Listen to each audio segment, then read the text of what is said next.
Hello, fellow freelance flute players. Today's video is on a topic that I don't think is talked about enough, and that is how to deal with a recorder part that is in your flute part. And this will happen, I guarantee, as a freelancer. You're either asked by a contractor if you can play recorder because he's hiring a pickup orchestra and the flute part has some recorder, or you just discover the dreaded to recorder marking in your flute part. If you're asked by a contractor, do you play recorder? The answer is always yes. Even if you've never played recorder before, you don't own a recorder. Usually the parts are very easy and doable. It's just like 8 measures of recorder and you can handle it. If you are already hired for the job and you're going through your part and you discovered recorder in your music, same rules apply. And get yourself a recorder, fingering chart, figure it out. You want to avoid contacting or emailing back the contractor or the personal manager, whoever hired you, and saying, there's a recorder part, I don't play recorder, or there's a recorder part, what do I do? Can I just play it on flute? You want to avoid that. The personnel manager or the contractor who hired you doesn't care, for one, and they hired you to deal with this part. They want you to handle it. So unless it's a saxophone part or an oboe part or something you truly can't learn in a week, if it's recorder, it's very doable, you can do it. Okay, so step 1 is getting yourself a recorder and how you do that. If your part just says recorder without any other specifications, it always means soprano recorder, which is this. It's the standard recorder that a lot of third graders learn in music school. So unless it says, it might say tenor recorder or alto recorder, those are different things. But generally, if it just says recorder, you're dealing with soprano recorder. All right, so that's the first thing. And then they are sold at any local music store. So you can easily get them there, or go on Amazon or go online and look for a recorder. The best option to get is a wooden recorder, if possible. Mine that I'm using is an Aura, A-U-R-A recorder. I'm not sure the type of wood. I don't remember, but it was about $50, this particular recorder. And it looks professional because it's made of wood. It has a good sound. And these wooden recorders can go anywhere from, like this one, $50 all the way up to like $900 somehow. You do not need to get a top of the line recorder. You're not a real recorder player. You don't need that for our purposes. So wood is best. If you have to get plastic, I would just say you can easily get a plastic one that looks wood, so it's brown, or like brown plastic, or a dark plastic, or like ivory color. And a good go-to plastic recorder that will get the job done well is this Yamaha pictured here with this particular model. I think it's about $30. So that's a good one to get if you have no idea. Okay, so you want to avoid getting like this kind of recorder, which are everywhere. Like if it's blue or green or red or something, or some kind of color, it sounds to me basically the same as this one, but it looks really tacky if you show up to your job and you play your 4 notes on recorder, even if it's super simple, on this kind of a recorder. So it just looks unprofessional. So like I will play you an example on both recorders, and you'll see that they sound basically the same. Okay, so I'm going to play a little Harry Potter excerpt. This is just as an example. This is actually a recorder part that's quite difficult, where a real recorder player is needed, and I'll talk more about that later. But just as an example, I'm going to play it modified without the grace notes on this nicer recorder, and this is what it sounds like.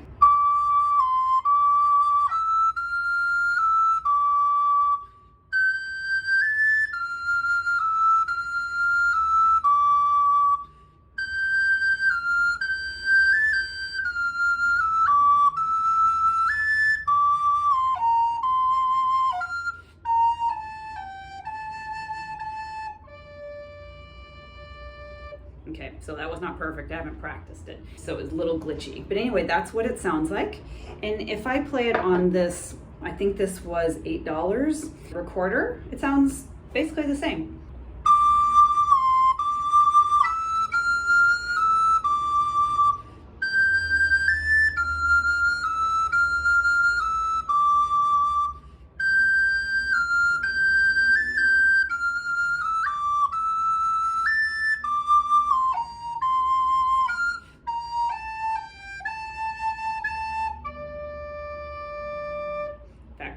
I like this one better.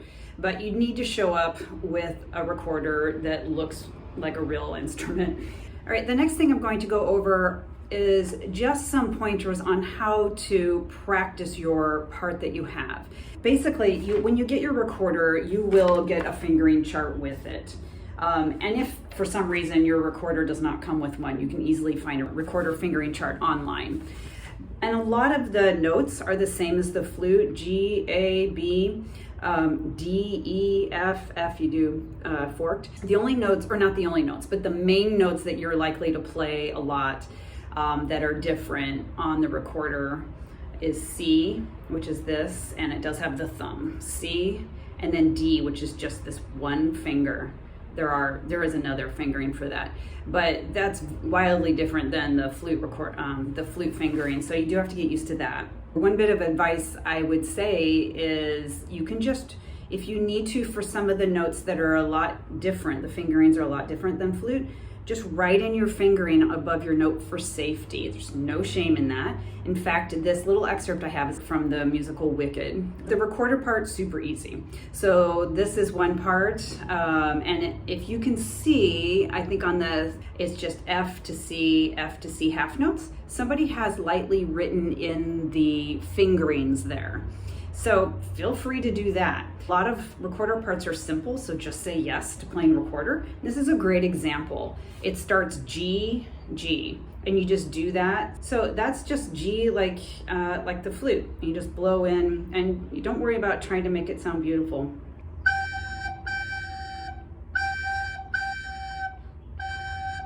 Okay, so anybody can do that. You can do it. And then on the second line, F, so you're doing a forked F.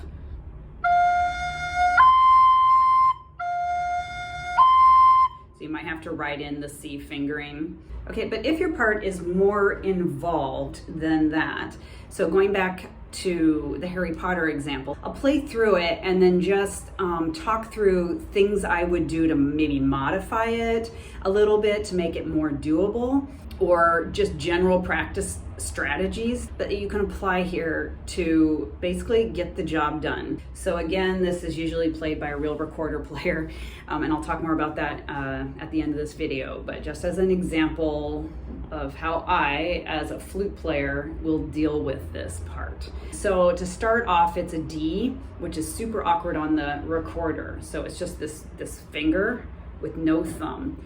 There is another fingering for D, which is similar to the flute, but it doesn't have thumb.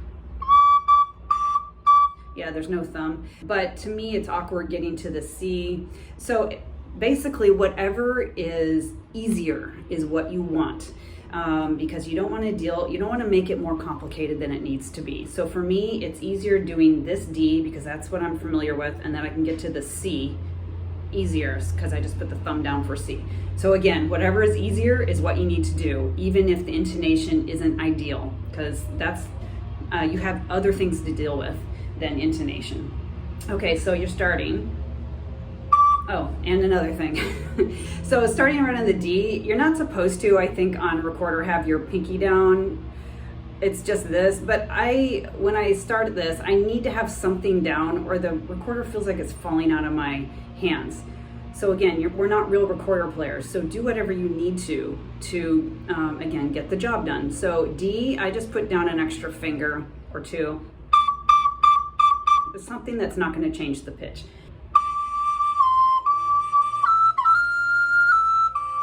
So those stupid grace notes are very, very hard. You could just modify that and take out the D grace note and just do the E grace note. So it still sounds okay. Do that. And then moving on, you can leave out the D because it's very difficult. And then going on to the second line.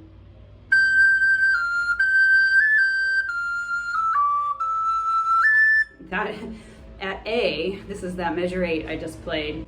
You're not supposed to, I don't think, like blow more to get the higher notes out. And the higher notes, you'll discover as you go through a fingering chart, you have to half hole the thumb hole. You're like half holding it.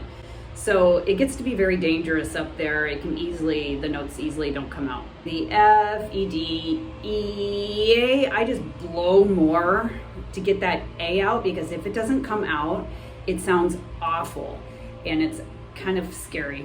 So if I don't blow more, it might come out like, it could easily drop, and you don't want that. So I just blow more, and who cares that you're not supposed to do that? Just make sure it's there. And then that's super awkward. B flat is this. And I found on recorder, you have to keep your fingers kind of high up, or I have found that. It helps make it not so glitchy in between notes. Plus, as your fingers get kind of lower to the holes, it'll change the pitch. So if we're going D, keep your fingers up, and then B flat. If they're too close, you know, you're kind of bending the notes. Anyway, keep your fingers high.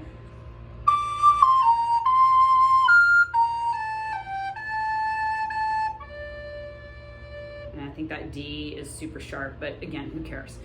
Oh, and another thing to think about with recorder, looking at that D, it's got poco rallentando, diminuendo. You can't do any of that. You can't diminuendo on the recorder. I mean, maybe you can, maybe a real recorder player can, but as a flute player, I have not figured out how to do that. And you'll easily get the passing train thing if you try to diminuendo. So you don't want, so you just blow air and then stop blowing air for a recorder. Done. Okay, don't try to diminuendo. In general, my other thing I would say is, being, you know, professional flute players, we want to make things sound beautiful and musical, but I would just advise on the recorder, you're just trying to make sure all the notes come out. Don't try to phrase too much, because if your air slows down a little bit, the note goes away totally. So don't try to be too musical.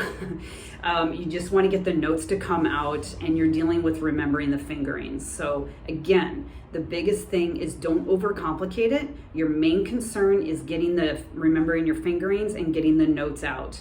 That's it. Only deal with that. And then the intonation, don't worry too much. Like that last low D was too sharp, so you have time to kind of like bring it down maybe. But don't worry about it. It's a folk instrument. It's supposed to sound folky, unrefined. So you just have to try not to worry too much about trying to sound like a real recorder player, because you're not one.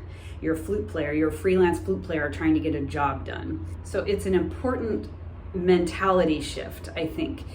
When you have to play recorder, or something like the slide whistle or the tin whistle, you have to shift your mentality on just getting the job done, and not how you are on flute and piccolo, where you're executing musical passages at the highest musical level. You don't have time for that, to be an expert at every single instrument. So you have to shift your mentality, otherwise you're going to get overwhelmed and very stressed. If your recorder part is getting very stressful for you, and that definitely can happen because it's not our main instrument, it's got different fingerings, and it can be very exposed. But if it starts getting very stressful and overwhelming for you, I would suggest you just have to, or in my experience, I've had to then just practice recorder for the whole week or 2 weeks or whatever that I'm dealing with this part, and just let my flute and piccolo part kind of ride all my past experience of playing those instruments. I mean, I would say on the flute and piccolo in my part, I would definitely drill, the difficult measures, make sure I can play everything. But then, for example, I got hired to play this John Adams opera, The Flowering Tree. And the contractor asked me when he was hiring the orchestra, "Oh, do you play recorder?" And being a freelancer, yep, yes, I play recorder. And it turned out this part was a hardcore recorder part, very difficult. And it was basically a recorder part with a few measures of piccolo and flute.